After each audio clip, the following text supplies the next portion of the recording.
Hello વિદ્યાર્થી મિત્રો, આપણે આગળના બધા જ વિડીયોની અંદર સિંગલ સેન્ટેન્સ આપેલા હોય અને પ્રશ્ન વાક્ય હોય, ઉદ્ગાર વાક્ય હોય, આજ્ઞાર્થ વાક્ય હોય, કાળ પરિવર્તન હોય કે સર્વનામ પરિવર્તન હોય, એને કેવી રીતે રૂપાંતર કરવું એ આપણે જોઈએ. આપણે પરીક્ષામાં એક એક સેન્ટેન્સ નથી પૂછાતા. પરીક્ષામાં આપણે પેરેગ્રાફ સ્વરૂપે એટલે કે કન્વર્સેશન આપેલું હોય છે. એ કન્વર્સેશનને આપણે ડાયરેક્ટમાંથી ઇનડાયરેક્ટમાં રૂપાંતર કરવાનું હોય છે. આપણે એક એક સેન્ટેન્સ જ રૂપાંતર કરવાનું હોય છે, પણ કન્વર્સેશન આપેલું હોય અને એને જ્યારે આપણે ડાયરેક્ટમાંથી ઇનડાયરેક્ટમાં રૂપાંતર કરીએ ત્યારે એના કેટલાક થોડાક નિયમો છે. એ નિયમો આપણે જોઈએ અને પછી એ કન્વર્સેશન પ્રમાણે તમે ડાયરેક્ટમાંથી ઇનડાયરેક્ટ કેવી રીતે રૂપાંતર કરશો એના કેટલાક ઉદાહરણો આપણે જોઈએ. તો દાખલા તરીકે ફકરામાં કોઈ પ્રશ્ન પૂછાયેલો હોય અને એના આન્સરની અંદર ટૂંકા સંવાદ સ્વરૂપે યસ અથવા નો આપેલું હોય તો એને તમે ડાયરેક્ટમાંથી ઇનડાયરેક્ટ કેવી રીતે રૂપાંતરિત કરો. તો યસ આપેલું હોય તો આપણે એની જગ્યાએ ટોલ્ડ અથવા તો રિપ્લાઇડ પોઝિટિવલી લખવું પડે. ટોલ્ડ લખો અથવા તો રિપ્લાઇડ લખો. એ જ રીતે જો નો આપેલું હોય તો એની જગ્યાએ ટોલ્ડ અથવા રિપ્લાઇડ નેગેટિવલી લખવું પડે છે. કારણ કે કોઈ પ્રશ્ન પૂછેલો હોય, દાખલા તરીકે સહાયકારક ક્રિયાપદની મદદથી પ્રશ્ન વાક્ય પૂછેલો હોય તો એનો આન્સર યસ કે નોમાં પહેલા આપેલો હોય અને પછી પાછળ કોઈ સેન્ટેન્સ હોય તો તમારે એને ટોલ્ડ યસ આપેલું હોય તો ટોલ્ડ પોઝિટિવલી અને નો આપેલું હોય તો ટોલ્ડ નેગેટિવલી લખવું પડે છે. એ જ રીતે પ્રશ્નના જવાબમાં રિપ્લાઇડ લખવાનું. દાખલા તરીકે કન્વર્સેશન આપેલું હોય તો કન્વર્સેશનની અંદર કોઈ પ્રશ્ન કરેલો હોય અને એ બીજી વ્યક્તિ એનો જવાબ આપતો હોય તો ત્યાં સેડ ટુ ને બદલે આપણે ટોલ્ડ લખવાના બદલે આપણે રિપ્લાઇડ અથવા આન્સર્ડ લખીશું.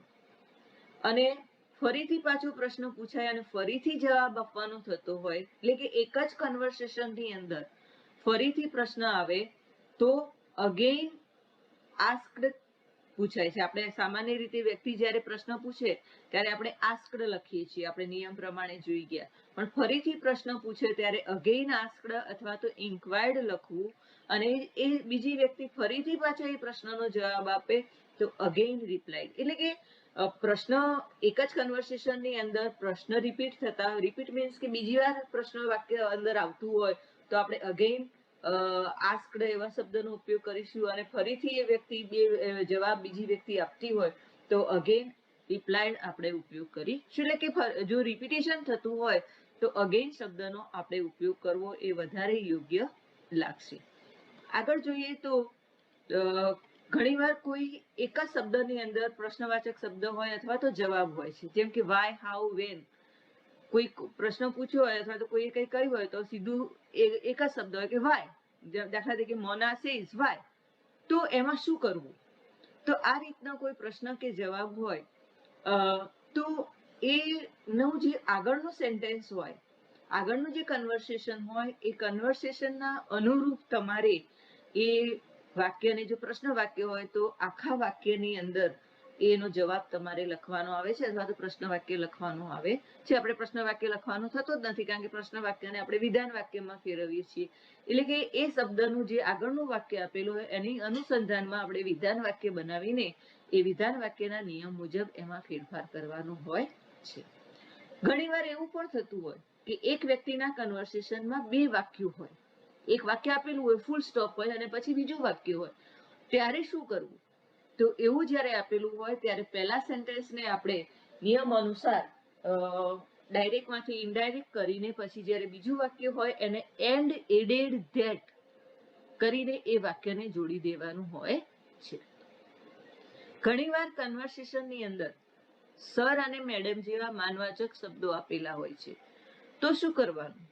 તો એ સર અને મેડમ જેવા જે માનવાચક શબ્દો હોય એ શબ્દોને કાઢી નાખવાના અને એની જગ્યાએ ટોલ્ડ અથવા રિપ્લાઇડ વિથ રિસ્પેક્ટ લખવાનું. સર આપેલું હોય, દાખલા તરીકે મોના સે સર, તો મોના રિપ્લાઇડ વિથ રિસ્પેક્ટ. એ રીતે આપણે લખવાનું. એ જ રીતે પ્રેમવાચક શબ્દો ડિયર, લવ, સ્વીટી હોય તો એને પણ કાઢી નાખવાના અને એની જગ્યાએ ટોલ્ડ વિથ લવ કે ટોલ્ડ લવિંગલી શબ્દ મૂકવામાં આવે છે. એ જ રીતે સોરી શબ્દ લખેલો હોય તો એની જગ્યાએ એપોલાઇઝડ મુકાય છે. ઓકે વેલ આપેલું હોય તો એગ્રીડ વિથ શબ્દનો ઉપયોગ કરવામાં આવે છે. તો કન્વર્સેશન આપેલું હોય અને એને આપણે ડાયરેક્ટમાંથી ઇનડાયરેક્ટ કઈ રીતે રૂપાંતર કરવાનું એ આપણે ઉદાહરણ દ્વારા હવે એક એક જોઈએ. તો અહીંયા પહેલું કન્વર્સેશન મેં આપેલું છે. તમારે પરીક્ષામાં આ રીતે કન્વર્સેશન આપેલું હોય એને તમારે ડાયરેક્ટમાંથી ઇનડાયરેક્ટ ફેરવવાનું આવે છે. આમાં બધા જ પ્રકારના વાક્યો આવી શકે. વિધાન વાક્ય પણ હોઈ શકે, પ્રશ્નાર્થ વાક્ય પણ હોઈ શકે, આજ્ઞાર્થ વાક્ય પણ હોઈ શકે, ઉદ્ગાર વાક્ય પણ હોઈ શકે. તો બધા જ પ્રકારના વાક્યો આમાં હોય. આપણે ફેરવવાનું છે 1 by 1 સેન્ટેન્સ, પણ એમને આપણે આ રીતે ફકરા સ્વરૂપે લખવાનું છે. તો આપણે પહેલા કન્વર્સેશન ફર્સ્ટ જોઈએ કે have you seen this film Maitri said Meet. હવે પહેલા વાક્ય ઉપરથી તમને ખબર પડવી જોઈએ, જવી જોઈએ કે પહેલું વાક્ય કોણ બોલે છે અને કોને કહે છે. સેડ મીત એટલે કે મીત બોલે છે. કોને કહે છે? મૈત્રીને કહે છે. કારણ કે તમે જુઓ વાક્ય પૂરું થાય પછી અલ્પ વિરામ છે અને પછી મૈત્રી છે અને પછી પ્રશ્નાર્થ ચિહ્ન છે. એટલે વાક્ય છે પ્રશ્નાર્થ વાક્ય. બોલે છે મીત, સાંભળે છે મૈત્રી. તો પ્રશ્નાર્થ વાક્ય છે એટલે આપણે લખીશું અને પછી બીજા વાક્યમાં છે યસ ટ્વાઇસ સેડ મૈત્રી એટલે મૈત્રી કહે છે હાઉ ઇઝ ઇટ. અહીંયા લખેલું નથી કોણ બોલે છે, પણ આપણને એટલી ખબર પડી જવી જોઈએ કે આ કન્વર્સેશન મીત અને મૈત્રી વિશે વચ્ચે છે. તો પહેલું વાક્ય મીત બોલે છે, તો બીજું મૈત્રી બોલે છે, તો ત્રીજું કોણ બોલે? મીત બોલે. ચોથું વાક્ય very nice go and watch it, તો એ કોણ બોલશે? મૈત્રી બોલશે. તો હવે આપણે ડાયરેક્ટમાંથી ઇનડાયરેક્ટ ફેરવીએ. તો મીત પ્રશ્નાર્થ વાક્ય છે એટલે આસ્કડ લખીશું. મીત આસ્કડ મૈત્રી. હવે યુ હેવ યુ છે તો કેવા પ્રકારનું પ્રશ્ન વાક્ય છે? સહાયકારક ઇન્ટ્રોગેટિવ ક્વેશ્ચન્સ છે. સહાયકારક ક્રિયાપદની મદદથી શરૂ થતો પ્રશ્ન વાક્ય છે. એટલે સંયોજક તરીકે આપણે શેનો ઉપયોગ કરીશું? ઇફ. યુ છે એટલે સાંભળનાર પ્રમાણે કોણ સાંભળે છે? મૈત્રી. એટલે એનું કરીશું શી. હેવ નું થશે સી ની સાથે હેઝ આવે એટલે હેઝ નું થશે હેડ. સીન ધીસ નું થશે ધેટ ફિલ્મ. આ પ્રમાણે પહેલું વાક્ય પૂર્ણ કર્યું. હવે બીજા વાક્ય પર જઈશું. એટલે કે મૈત્રી બોલે છે, મીત સાંભળે છે એટલે મૈત્રી પ્રશ્નનો જવાબ આપે છે. હવે જુઓ મેં આગળ કહ્યું એ પ્રમાણે યસ ટ્વાઇસ, હા 2 વાર. શું 2 વાર? તો ફિલ્મ 2 વાર જોઈ એવું કહેવા માંગે છે. પણ યસ એટલે કે પોઝિટિવલી જવાબ આપે છે. તો મૈત્રી રિપ્લાઇડ પોઝિટિવલી. મૈત્રીએ પોઝિટિવલી જવાબ આપ્યો. એન્ડ પછી ઉમેર્યું એન્ડ સેડ ધેટ શી હેડ. એકલું ટ્વાઇસ શબ્દ છે. હવે ટ્વાઇસ એટલે કે 2 વાર, પણ 2 વાર શું કર્યું? ફિલ્મ જોઈ. આગળના ઉપરના વાક્ય પ્રમાણે તમને ખબર પડે એટલે એ પ્રમાણે તમારે લખવાનું કે said that she had seen it twice, અથવા તો she had seen this film twice એમ પણ લખી શકો. હવે મીત ફરીથી પ્રશ્ન કરે છે એટલે આપણે લખીશું મીત અગેન આસ્કડ હર. મીતે ફરીથી તેને પૂછ્યું હાઉ ઇટ વોઝ, તે કેવી હતી. બરોબર. હવે મૈત્રી ફરીથી જવાબ આપે છે એટલે અગેન આન્સર પણ તમે લખી શકો, ના લખો તો પણ ચાલે કે Maitri said that it was very nice, ખૂબ સરસ હતી. અને પાછી ઉમેરે છે and told him to go and watch it. અહીંયા ગો એન્ડ વોચ ઇટ એ આજ્ઞાર્થ વાક્ય છે એટલે to go and watch it. તો આ રીતે તમારે કન્વર્સેશનનું રૂપાંતર કરવું પડે. બીજું ઉદાહરણ જોઈએ. Amisha said how are you. Nisha says I am fine thank you. Amisha says what are you doing tomorrow. Nisha says I will go to the British Library with my sister. તો અહીંયા અમીષા અને નિશા વચ્ચે કન્વર્સેશન આપેલું છે. તો પહેલું વાક્ય જોઈએ તો અમીષા પ્રશ્ન પૂછે છે નિશાને. તો અમીષા આસ્ક્ડ નિશા હાઉ. તો અહીંયા હાઉ એ સંયોજક તરીકે જ આવશે. હાઉ પછી યુ આર વિધાન વાક્ય બનાવીશું તો યુ આર વિધાન વાક્ય બનશે. યુ એટલે કે નિશા એટલે સી અને એની સાથે આવશે વોઝ. બીજું વાક્ય જોઈએ તો Nisha says I am fine thank you. તો નિશા એનો આભાર માને છે તો આપણે એને શુભેચ્છા દર્શક શબ્દ અહીંયા આવશે તો નિશા થેન્ક્ડ હર એન્ડ રિપ્લાઇડ, નિશાએ એનો આભાર માન્યો અને જવાબ આપ્યો that she was fine. Amisha ફરીથી પ્રશ્ન પૂછે છે તો Amisha again asked her what you are doing tomorrow. તો you એટલે નિશા એટલે she was doing tomorrow નું થશે the next day. Nisha again replied that she would, I will એટલે I નું થશે she will નું થશે would go to the British library with my નું થશે her sister. તો આ રીતે તમારે કન્વર્સેશન આપેલું હોય એનું ડાયરેક્ટ માંથી ઇનડાયરેક્ટ કરવું પડે. હવે બીજું જોઈએ. Ashish says let's play game. Avni says what shall we play? Ashish says I want to play tennis. Avni says no, let's play chess. હવે અહીંયા લેટ્સ વાળું આવ્યું એટલે લેટ્સ પ્લે ગેમ, ચાલો રમત રમીએ. તો અહીંયા દરખાસ્ત વાળું વાક્ય છે. તો Ashish suggested to Avani that they should play game. હવે અવની પૂછે છે તો Avani asked him what they should, અહીંયા દેની should ની જગ્યાએ would લખ્યું છે તો પણ ચાલે, they would play.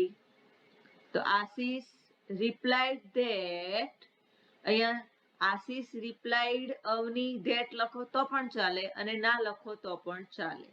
પહેલા સેન્ટેન્સની અંદર તમે લખો અને બીજા સેન્ટેન્સની અંદર તમે એ શબ્દનો ઉપયોગ ના કરો તો પણ ચાલે છે. તો Ashish replied that he wanted to play tennis. Avani refuse ના પાડે છે. તમે told નેગેટિવલી પણ લખી શકો અને એની જગ્યાએ refused, કારણ કે એ પ્રસ્તાવને નકારે છે એટલે અહીંયા refuse શબ્દનો મેં ઉપયોગ કર્યો છે. અવની refused and suggested, ના પાડે છે અને પાછું સૂચન કરે છે. તો Avani refused and suggested to him that they should play chess. હવે આગળ આપણે ચોથું જોઈએ. Janki says let's go to the science of section of magic of science. Vijay says it must be interesting. Joseph says wow, look at that paper fish. Vijay says how swiftly it floats and swims. તો let's વાળું વાક્ય છે એટલે એ પણ suggestion જ છે. તો Janaki suggested to Vijay that they should go to the section of magic of science. Vijay guessed, guess કરે છે કે Vijay guessed that it must be interesting. Joseph exclaimed joyfully and told Vijay to look at that paper fish. Vijay exclaimed with surprise that it floated and swam very swiftly. તો આ રીતે આપણે ડાયરેક્ટમાંથી indirect કન્વર્સેશનને રૂપાંતર કરી શકીએ. પાંચમું જોઈએ. Nitesh says why are you silent today? Neelam says I have a severe headache today. Nitesh says take this tablet, it will be helpful. Neelam says okay thanks. તો પ્રશ્ન પૂછે છે તો નિતેશ asked Neelam why. સંયોજક તરીકે આવશે you are silent today. you એટલે નીલમ માટે એટલે she થશે, she was silent today નું થશે that day. હવે નીલમ જવાબ આપે છે તો નીલમ replied that, અથવા તો તમે આ રીતે પણ લખી શકો કે નીલમ replied Nitesh that I have એટલે I એટલે નીલમ તો she થશે, she had a severe headache today ની જગ્યાએ થશે that day. હવે Nitesh told Neelam to take, અહીંયા આજ્ઞાર્થ વાક્ય છે એટલે કે take this tablet એટલે to take, to થી આપણે જોડીશું તો to take this નું કરીશું that, ટેબ્લેટ એન્ડ એડેડ, બીજું વાક્ય આવ્યું જુઓ. એટલે શબ્દ લખીશું આપણે and added that it will નું કરીશું વુડ બી હેલ્પફુલ. નીલમ હવે ઓકે કે છે તો એ ટેબ્લેટ લેવાની વાત કરે છે. તો નીલમ ટુક ઇટ, આપણે આગળના વાક્યના અનુસંધાને એ વાક્યને પૂર્ણ કર્યું કે નીલમે તે લીધી. નીલમ ટુક ઇટ એન્ડ થેન્ક્ડ હિમ, નીલમે તે લીધી અને તેનો આભાર માન્યો. આપણે છઠ્ઠું કન્વર્સેશન જોઈએ. Mitul says sir have you checked these notes? Mr. Shah says yes, I have done it. Mitul says may I take them now? Mr. Shah says please take them after this recess. So Mitul asked politely Mr. Shah. અહીંયા sir શબ્દ નીકળી જશે તો એની જગ્યાએ આપણે politely લખીશું કે Mitul asked politely Mr. Shah if, પાછળ પ્રશ્નાર્થ વાક્ય છે એટલે સંયોજક તરીકે if he had checked these નું કરીશું those notes. Mr. Shah replied him positively. yes છે એટલે આપણે લખ્યું Mr. Shah replied positively એમ લખો તો પણ ચાલે અને Mr. Shah replied him positively એ પણ ચાલે. that he had done it. Mitul requested him if he might take them, now ની જગ્યાએ કરીશું then. Mr. Shah please શબ્દ છે એટલે requested him to take them after that recess. તો આ રીતે વિદ્યાર્થી મિત્રો આપણે કન્વર્સેશન આપેલું હોય એને આપણે ડાયરેક્ટમાંથી ઇનડાયરેક્ટમાં આપણે પરીક્ષામાં આ રીતે જ પૂછાતું હોય છે. તો આ રીતે તમારે એને ડાયરેક્ટમાંથી ઇનડાયરેક્ટ પણ તમને દરેક વાક્યને ઓળખતા આવડવું જોઈએ કે કયું વાક્ય છે અને એ વાક્યને ફેરફાર કરવા માટે આગળના વિડીયોમાં આપણે જોઈ ગયા કે કયા પ્રકારનું વાક્ય હોય તેને કેવી રીતે રૂપાંતર કરી શકાય એ તમને ખબર પડવી જોઈએ. તો અહીંયા હોમવર્કમાં મેં તમને કેટલાક કન્વર્સેશન આપેલા છે. પહેલું કન્વર્સેશન છે the teacher says do you like this paper style? The student says what an easy paper style it. હવે આ પ્રશ્નાર્થ વાક્ય નથી, ઉદ્ગાર વાક્ય છે કારણ કે વોટ પછી an easy paper style it છે. The teacher says be ready to score good marks. The student says definitely we shall follow your advice. બીજું કન્વર્સેશન જોઈએ તો what are you where are you going sister? said Chintan. To the market said Chaitali. Why sister? To buy a new dress.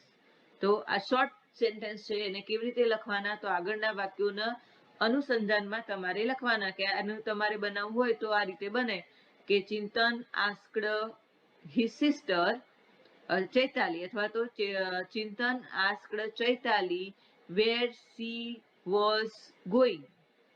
તો Chaitali answered that she was going to the market. Chintan asked her why she was going to the market. Chaitali answered that she was going to the market to buy a new dresses. તો આ રીતે તમારે એનું conversation લખી શકો. ત્રીજું જોઈએ. Anand says let's go for a walk. Meet says where shall we go? Anand says we will go on a nearby garden. Meet says what a great idea. તો આ વોટ અ ગ્રેટ આઈડિયા વાળો ઉદ્ગાર વાક્ય છે. ચલો આગળ આપણે ચોથું જોઈએ. કૃપા says what are you doing to do tomorrow? Kush says to visit the seashore. Kripa says what a good idea. આ ઉદ્ગાર વાક્ય છે. with whom will you go? પછી પ્રશ્નાર્થ વાક્ય છે કે તું કોની સાથે જઈશ? Kush says with my cousin. પાંચમું જોઈએ. Nirali says what are you doing now? Akash says I am doing my exercise. Nirali says please help me with my homework. Akash says don't worry, I will surely help you this evening. તો વિદ્યાર્થી મિત્રો આ 5 કન્વર્સેશનને તમારે ડાયરેક્ટમાંથી ઇનડાયરેક્ટમાં રૂપાંતર કરવાના છે અને એના ફોટા પાડીને મને મોકલવાના છે.